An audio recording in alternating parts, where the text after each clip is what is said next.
Hi and welcome to an MLive.com recruiting special. I'm Graham Couch of MLive here with Dan Kilbridge of 24/7 Sports. We're going to break down Michigan State's recruiting class as it stands on Monday morning, 2 days before signing day. You just get a feel of where they are, go through the players, and basically we wanted airtime is what we want. We want to FaceTime, and I think with the improvements of MLive, where you're really going to see them is in the quality of the talent in terms of our appearance, and so we definitely wanted to be on camera. Dan, in all seriousness, let's go through the class. Appreciate the compliment. Yeah, no problem. I've been thinking I wanted to get you on camera for a long time. Yeah, comment. This is when you look at this class, not necessarily really highly nationally ranked, but pretty balanced, and right away you can see where they're addressing the need at receiver, a position that they lose their top three guys there, and they get the #1 guy in the state, in Aaron Burbridge from Farmington. Can you talk about him a little bit? I mean, obviously, when you look at the recruiting rankings, it's after him it drops a little bit, but he is the top guy according to multiple publications. Yeah, he's absolutely the marquee player. We've had him as #1 player in the state of Michigan for quite some time. There's really not a whole lot he can't do. I've seen him, and big physical guy, but he's got speed, and he just seems very polished for a high school player. A lot of the top wideouts in high school aren't necessarily the best blockers. They want to run the 80-yard fly routes, but Burbridge can block. He's a physical guy, and also got that great speed and route running ability. I really like what he can do, and like you said, with those guys losing 3 seniors Michigan State from last year, I think he has the potential to come in and make an impact right away.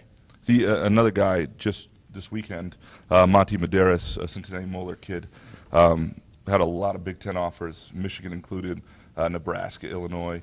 Another kid that 3-star, 4-star, depending on where you look at him. Talk about him a little bit. Yeah, well, we had him rated as the #1 wide receiver in Ohio, so there's get 2 states going there, and I think he's just another great addition. He's got speed, and he's a kid that, like you said, a lot of schools wanted. And the thing about those Mahler kids, they're going to be well coached. We've seen that from Greg Jones, Marcus Rush, former Spartans out of that high school. It's nationally known for the prospects they turn out in Division I every year, and I think Monty's really another guy who could come in and contribute early, and we know that's his goal, is to come in and make an impact. A guy I've seen film on, McGarrett King's University School down in Fort Lauderdale. The guy I talked to at the Fort Lauderdale Sun Sentinel, as well as a couple other coaches, I mean, they think explosive was the word they kept using, and the guy really has that electrifying speed, could be used to make. He described himself as maybe filling the role of a Keyshawn Martin or something like that. Can you talk about him and what you see for him? Yeah, that's a great comparison. I mean, if anyone hasn't watched his highlight tape yet, I encourage you to do so. He is explosive. He's very fast, and we've seen that as a kick returner and a punt returner. He's a Keyshawn guy, like you said, but also he can make plays in space. Really a good guy to run some bubble screens too because of that burst, and just an elusive guy that I think could make a big impact in the slot. They've got another guy who's apparently already enrolled in Kyle Carrick. What do you know about him? I know very little about him. He's the lone early enrollee for this class, so that should help him get a good head start at Michigan State out of Pennsylvania. I talked to someone who told me they think he's very big. He's 6'3". He was about 190, but he may have even bulked up more than that since he's been on campus. So I think he could be maybe a big physical receiver, kind of like Burbridge, and should be another great addition to this class. When you look at with D'Anthony Arnett coming in, and they're obviously looking for guys, this is a position where you may have a chance to play early. That said, wideouts have covered college football long enough to know, when they're freshmen and they're supposed to run 12 yards and then cut in 3, they usually run 13, cut in 2, and the ball gets picked off. I mean, it's not going to be Andrew Maxwell's fault. But how many of these guys do they need to play right away?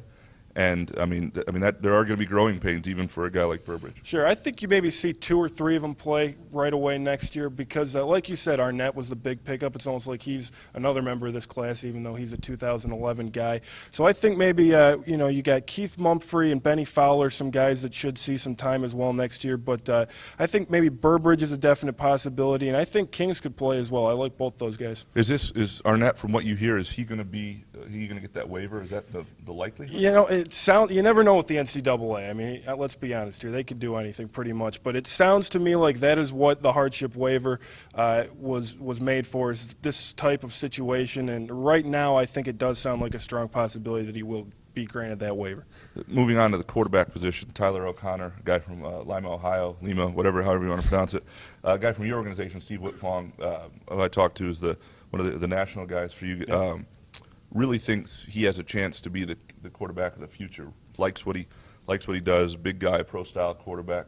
And that said, nobody thought Kirk Cousins was going to be the quarterback of the future when he came in, and everybody thought Keith Nichol was, and so it's hard to project that. But what do you know about him? Right, no, you're absolutely right about that. It is hard to project, but I like his arm strength and his accuracy. I mean, watching him camp this summer, seemed very poised and patient in the pocket. Didn't get too nervous or anything like that, but really delivers a good sharp ball. And also one thing he has that Cousins didn't have, he's a little more elusive. Maybe runs a 4.7 or a 4.8 40, so he can escape from pressure as well. But I think he's really just an all-around pro-style quarterback that fits the bill for what Michigan State's trying to do. And the general things, you want to bring about one a year, maybe two. Right, and then you'll see a good competition with him and Connor Cook maybe a few years down the road. Okay. Running back, Nick Tompkins, kid out of Georgia. And, from talking to people, this is a guy that didn't get the Georgia offer, but Whitfong, again, really likes. He sees him as a guy who could be an all Big Ten player, very complete back, somebody who could score on any touch. Really, he thought he was kind of the steal of the class, even, maybe not ranked as high as kind of an underrated player, but a guy that he really, really liked as a guy who could even contribute right away. How do you see him? Yeah, absolutely, I agree. I mean, maybe not the flashiest recruit in terms of the running back position, but it's hard to see anything more you can want from this kid. He's got 4.3, 4.4 speed. He hits the hole extremely hard. I like that. There's no hesitation. He goes right at it, and he seems to have very good vision for a young player, and I think he can be an all-around back. He breaks through tackles and really does a lot well. And I think, Wiltfong said it, I agree with it. This could be maybe the one kid in this class that was particularly a steal. When you look at, he's 5'9", 182, I saw as one projection of him. Is that how he becomes underrated? If he's got this speed and he's in that, he's proven himself at a high level of Georgia high school football, how does he slip out of some people's radar? Yeah, I think speed size is the biggest reason there. You look at a guy 5'9", it doesn't jump off the page at you on film, but I really think that when it's all said and done, people won't really look at the height anymore. And he's still got room to fill out a little bit as a younger guy. Also struggled with injuries. His junior year, I believe, he missed a couple games, so that may have played a part as well. But I think he's a kid to watch in the future. The Marcus Horn, kid out of Bradley Tech in Milwaukee. You guys just kind of learned about. It's looks like a gray shirt is what you're being told. The kid is a 2-star kid, according to most people. Mostly Mid-American Conference offers until Michigan State. Talk about him. What do you know about him? Yeah, had quite a few MAC offers, and sounded like he did accept the gray shirt with the understanding that that'll move to a red shirt in 2013, and that's what allowed Michigan State to take him along with Tompkins.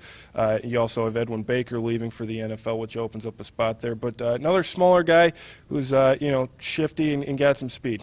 But that's a spot when you look even next year, they should be okay. Sure. Le'Veon Bell, obviously, and Caper. So barring injury, even Tompkins, how much do you use a running back when you've got other guys like that? Yeah, I probably wouldn't use Tompkins next year because you've got Nick Hill, and he's a guy who I think should get some carries as well. He's got a lot of burst, and that's what you miss with Edwin Baker is that home run speed. So I think Nick Hill should get some carries along with Caper and Bell, and then Tompkins, move on to him in 2012. Is that a mistake sometimes when you look at that class that would be seniors now? Guys that weren't separated at all with redshirt years or anything. Is that something that maybe you want to do more? Yeah, it's tough. The thing with Edwin Baker is people forget he was actually scheduled to redshirt, and still Glenn Winston went down with the knee injury in that Illinois game. So then that pushed him up a year earlier ahead of schedule. Otherwise, we would have seen a more staggered class. The tight end, is it Josiah Price, I believe? Yes, yep. Kid out of Greentown, 19th guy by Rivals, a position of need, obviously, tight end a little bit here. What do you know about him? And then also Evan Jones, a kid out of Lafayette, Ohio, which I didn't even know existed. Yeah, well, big position in need, like you said, because you lose Linthicum, and Deion Sims is really the only guy coming back with experience. The thing about Price is he played in spread offense in high school, so he's got that experience as a pass catcher, but he's also a big physical guy. They also lined him up at quarterback sometimes out of the spread formation and just had him carry it, and he threw it a little bit too, so maybe we could see some Wildcat stuff from him in the future, but should be a good all-around tight end. Evan Jones, the same thing, bigger, physical guy, maybe more of a run-first tight end, and but absolutely, like you said, position in need, and I think MSU really needs one or two of these guys to step up in the next 2 or 3 years. Now, the offensive line, and this is where most people stop watching. Sure. I've seen the hits on offensive line stories, but nonetheless, a couple guys, Cody Keeler, Yep. Kid who the LSJ had in their top 22 in the state and their catch 22. Zach Higgins, Benny McGowan, 3 guys. Offensive linemen, rarely do you need them. If you do need them early, that's a problem. And this should be a veteran crew coming back. Keeler is a kid I talked to, Sunday night. Interesting kid. Wanted to be a quarterback. Was upset that he was a tackle. Apparently in his final game had a play that was designed for him to throw like a Hail Mary style pass, and the situation was even there, and they never got to it, and he's still bitter to this day. But what do you know about this group?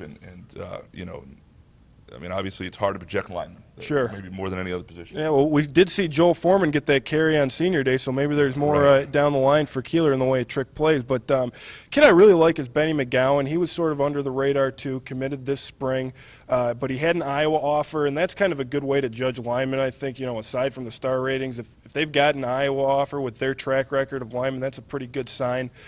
So really like McGowan at guard. I think he's sort of a physical, nasty guy. And Higgins is just your prototypical left tackle, big, strong, likes to get downfield and block as well. And I think this is another solid haul for the offensive line. But like you said, it's a little different in that Michigan State's got 4 returning starters coming up, and linemen usually take 2 or 3 years to develop, unless you're Travis Jackson, which was sort of an extraordinary case. But I like these guys as well, and you put it on top of last year's haul with guys like Jack Allen, who are already standing out. Should be some nice depth on the offensive line for quite a few years. Now, as much as people don't like hearing about offensive linemen, defensive linemen in recruiting is different because that's where this stuff is won. Yep. I covered the Mid-American Conference for quite a few years, and those are the positions they could never really get. I mean, that's what separates that level. You talk about edge guys and guys up front, and starting with the potential edge guy right now, an outside linebacker in Jamal Lyles out of Southfield Lathrop. What do you see for him? And I know Pat Narduzzi's philosophy a little bit is you recruit guys who can move into a different position, and when where they're faster. He'll obviously be a faster player as a defensive end maybe than he would as an outside linebacker. Do you see that for Lyles? Yeah, I do eventually if he can put on the weight. I think I like him up in his stance. I think he was a very good linebacker at Southfield and taller guy. But like you said, they like those versatile guys. I mean, Will Golston played linebacker throughout his high school career, and look at what he's done at defensive end. So, I like Lyles on the defensive line maybe a few years down the road, and we'll see if he can kind of become that edge rusher that Golston and a few other guys have been. And the guy they obviously lost, Savon Pittman, I mean, he was kind of the jewel of the class a little bit.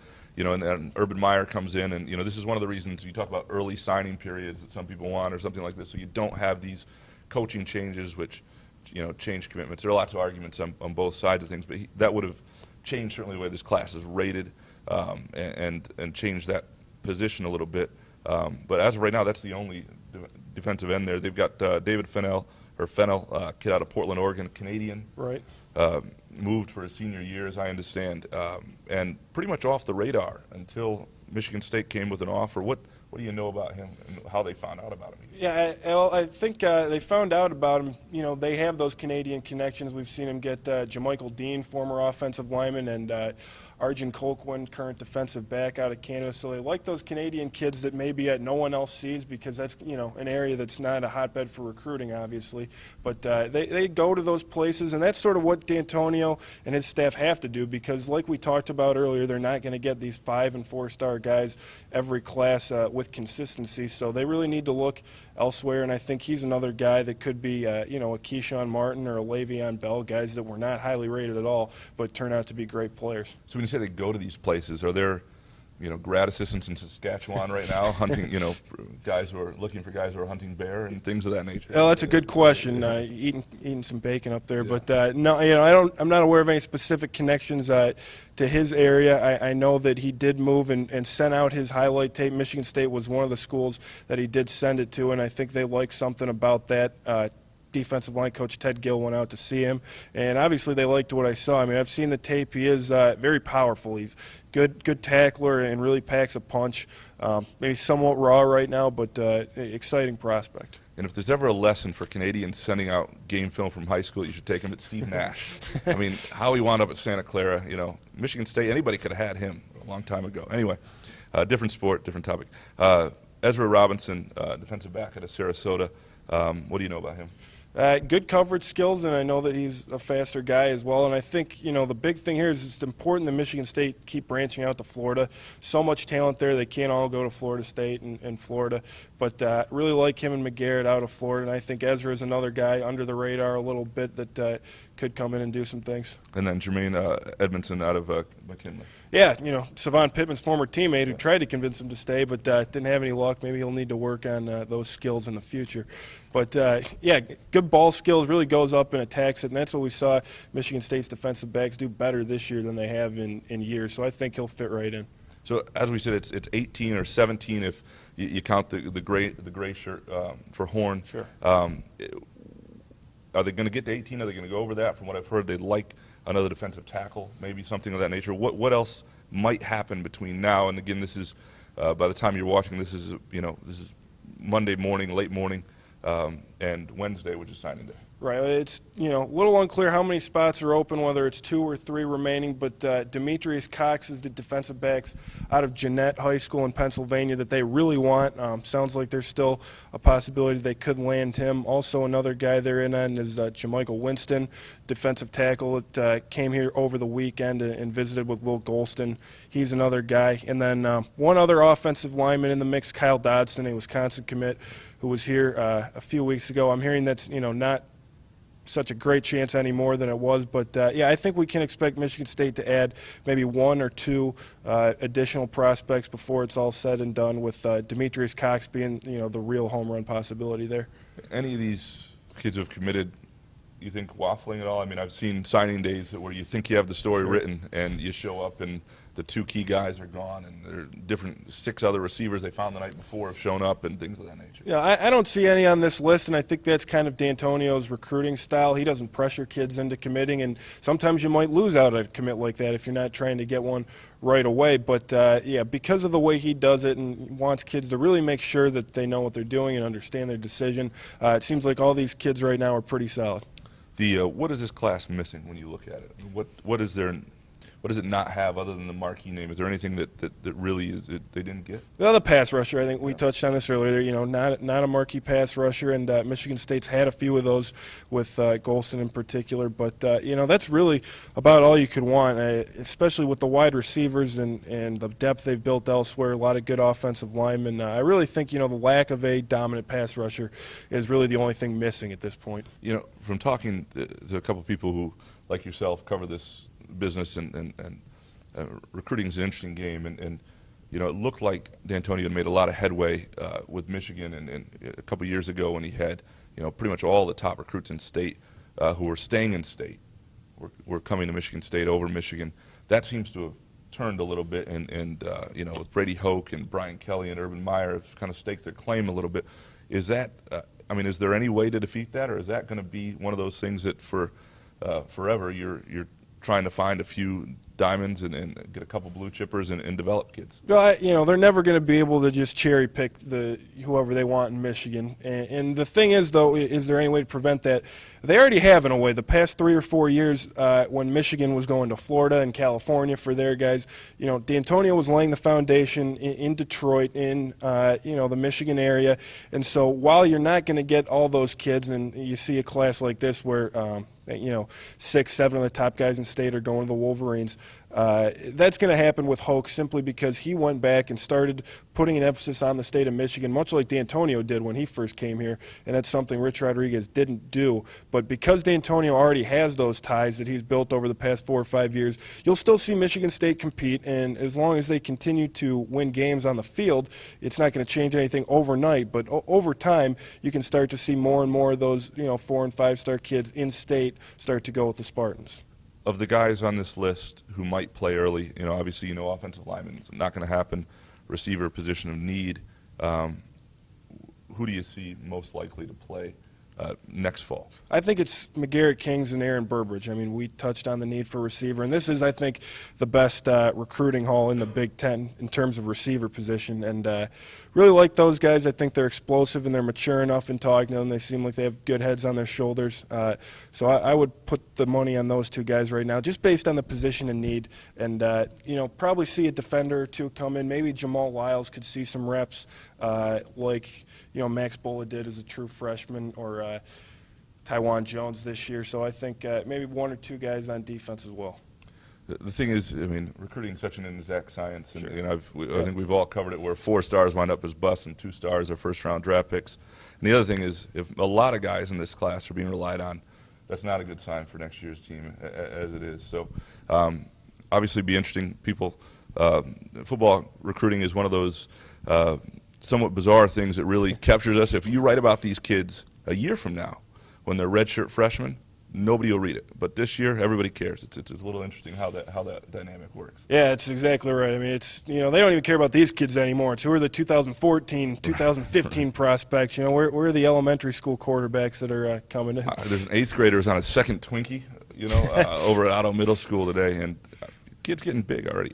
Good motor. Yeah, good motor. That's the word. Edge guy. Anyway, appreciate you watching. If these faces were too much, just turn down your brightness and and just listen to the audio. A lot of white. Yeah. We'll have more coverage at mlive.com/Spartans and also at 247sports.com. And thanks for watching.